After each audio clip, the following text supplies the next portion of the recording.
Hey guys, Josh from soccerreviewsforyou.com, bringing you a video today to talk about and to share my overall thoughts on the newly unveiled Adidas Glitch soccer cleats / football boots. I know a lot of you guys are super excited for this particular release, so I figured I would make a video kind of talking about all of the details that have been released so far from Adidas, little details that I've kind of picked up on from the pictures, and of course my overall thoughts on what I think about this concept as a whole. So if you're interested in learning more, stick around and watch the entire video. And with that being said, let's get right into it. To start things off, let me explain what the Adidas Glitch concept actually is. It's a two-piece modular laceless soccer cleat. So essentially the two pieces are the inner sleeve or the inner liner, the part that actually wraps your foot. It's going to provide that tighter sensation. It's using their tech fit material and technology that we kind of see right now in the Adidas X16 Plus Pure Chaos, but minus the lacing system. So it's a little bit different in that regard.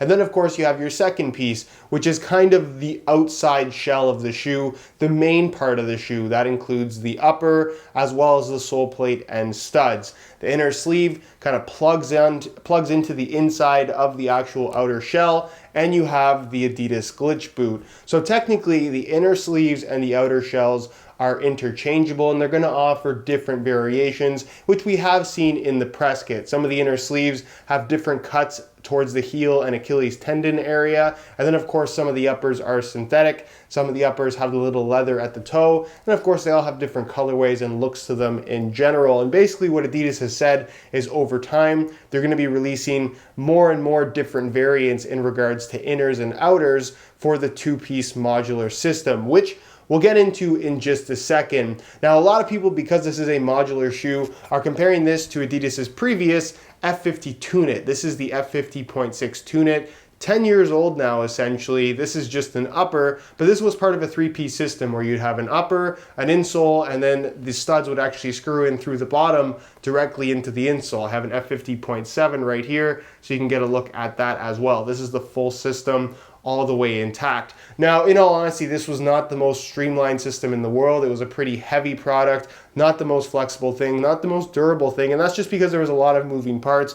All of these studs had to screw in, and there were complications in regards to durability and just general, I guess, maintenance with this particular system, which is why it never really kind of came off as the most successful thing in the world. It's why they kind of discontinued the line, if you will. But again, because this is modular, just like the Adidas Glitch, I don't necessarily think that the two should be compared. They're very, very different systems that I think are going to perform and ultimately wear very different from each other. So just keep that in mind. Now, as far as actually getting a pair of Adidas Glitch boots is concerned, I know a lot of you guys probably want to get them just because it is kind of an exciting new thing from the Adidas brand.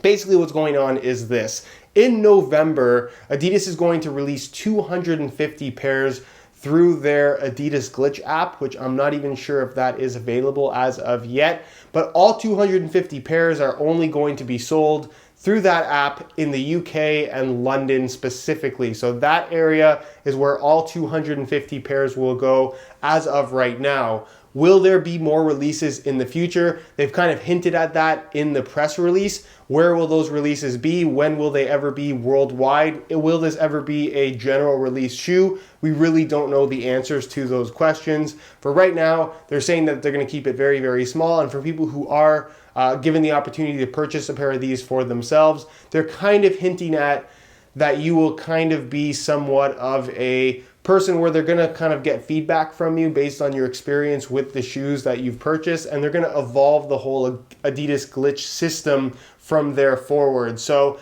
again, there's really no specific wording in this press release for the Adidas Glitch that this will ever be kind of a general release, everyone's going to be able to buy it type product. For now, it's kind of a public concept shoe, if that makes any sense, which is kind of a cool idea. But again, only 250 pairs in the UK and London. That's not necessarily, I guess, the most exciting thing if you're outside of that area. And even if you are in the UK, only 250 pairs, very, very limited. The likelihood of actually getting a pair is fairly low. One question I know a lot of you guys will ask is, will I actually be getting a pair, or will I be able to get a pair?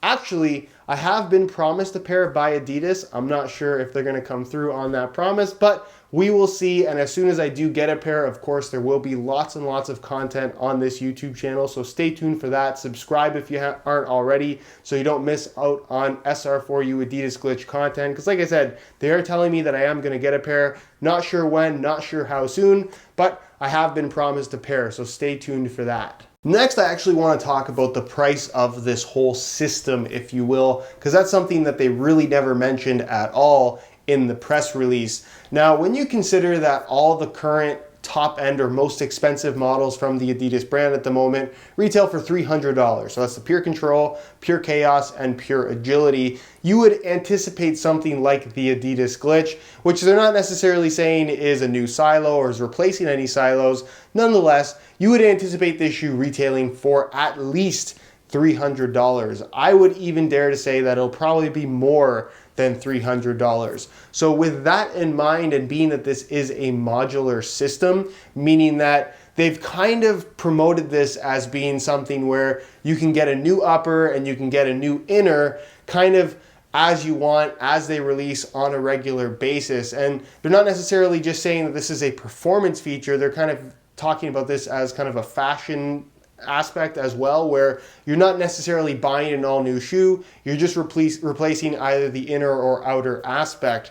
Now, if you keep in mind that the retail price, again, hypothetically is $300, what does that actually get you? Does that get you one inner and one outer? Does that get you kind of an entire pack of uppers and inners? Or does that just get you, like I said, one inner, one outer, and then you have to buy them after the fact? And how much are they going to cost after the fact? Let's say if the shoe does retail for $300, does that mean one inner will be $150 and the outer will be $150? Or however they'll split it up, will both of those two pieces add up to $300? Because if that's the case, that's a pretty expensive modular system. So I'm really, really curious how Adidas is going to not necessarily launch this, but how they're going to price out this whole system if they expect people to kind of constantly be upgrading inners and outers. And I guess making that somewhat affordable. I guess the only way to do that is to have the shoe not retail for $300, have it retail for significantly less. But let me know what you guys think down below in the comment section. Let's say you buy a pair of Adidas Glitch shoes that gets you one inner and one outer.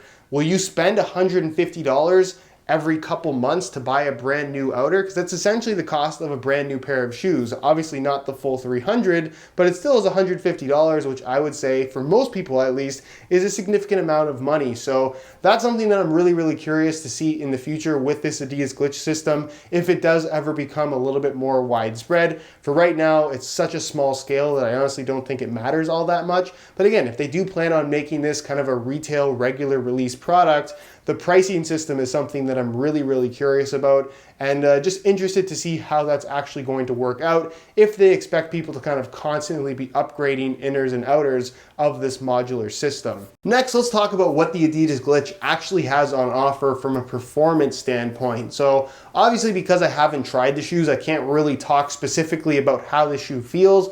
All I can do is kind of speculate and share opinions based on what I've seen. So the first thing that really jumps out at me as kind of a major concern with this whole system is the fact that it's laceless. Obviously, Adidas does have a laceless boot available to the public right now, the Ace 16 Plus Pure Control, which if you've watched any of my content on that shoe, you know that I'm not too crazy about it, mainly because of the laceless system. It has its flaws, and that really is, in my opinion, the downfall of that shoe in regards to the quality of fit and just the way it feels to play in that shoe in general. Some people have the Pure Control and absolutely love them, but I'm personally not too crazy about that laceless system. With that being said, the Pure Control is a prime knit upper. We're not getting prime knit here on the Adidas Glitch. It's a tech fit inner sleeve system that seems to be providing all of the lockdown with your foot inside of this shoe. This inner liner is a one-piece enclosure. It appears to be the same tech fit material you actually find on the Pure Chaos as well as the messy Pure Agility, which is interesting because I think that is a pretty solid material. You can see in the press release pictures that they've incorporated some kind of tech fit fuse material going up the sides of the shoe to add a little bit of structure to prevent that material from stretching too much, because obviously you want to have that perfect balance if it is going to be laceless of stretchiness so you can get your shoe in and then it kind of compresses to your foot, but at the same time you don't want it to stretch too much, because if it does have that freedom to just stretch as much as possible, you're not going to get sufficient lockdown when you start making those more harsh movements. You're going to have a lot of rollover inside of the actual shoe itself. So that's something that's really kind of a red flag when it comes to a laceless system, is there's no adjustability. Once you slide that inner sleeve on, that's the way that it fits your foot. You can't make it tighter, you can't make it looser, and there's just, like I said, kind of a lot of unknowns with a laceless system. I'm not sure if the way the shoe fits is going to be a combination of structure from that inner sleeve as well as the outer shell, based again on pictures that I've seen of the shoe on feet, based on that outer shell kind of not having the tightest wrap across the top of your foot. I would assume that the majority of the structure is coming from that inner sleeve. But again, until I've worn them myself, until I've actually given them a try, it's really, really hard to say. Heel slippage and heel lockdown in general is obviously going to be a concern. And in regards to that, we also see in the press pictures that the inner sleeves are going to have different cuts at the heel and ankle area. So one of them has kind of the same exact cut that you find currently on the Pure Chaos, where it's cut a little bit lower, and then of course has the S-curve heel going down the back of the Achilles tendon area. That's one thing that's kind of interesting. Another one has more of a mid-cut look to it, where the sides come up a little bit higher, almost cutting midway through the ankle. Again, it's all that tech fit material, so it's very, very not structured. I really wouldn't compare it to what Nike's doing with their mid-cut models. It's almost a cut that's more similar to the Ace line at the moment from Adidas, with the PrimeKnit 16.1 and of course the Pure Control. And really, I don't think that the cuts in the heel area are going to have that much of an impact on the feel or performance of the shoe. It may impact the fit a little bit differently depending on how they decide to line the inside and stuff like that. But for the most part, I think it's an interesting system. Again, it's just a matter of how much are those inner sleeves going to cost individually, should you want to buy more and more of them down the line as they release more and more, which is kind of what they're saying they are going to do. Now with the uppers, again, you have that modularity in terms of changing different uppers without buying an all new shoe technically.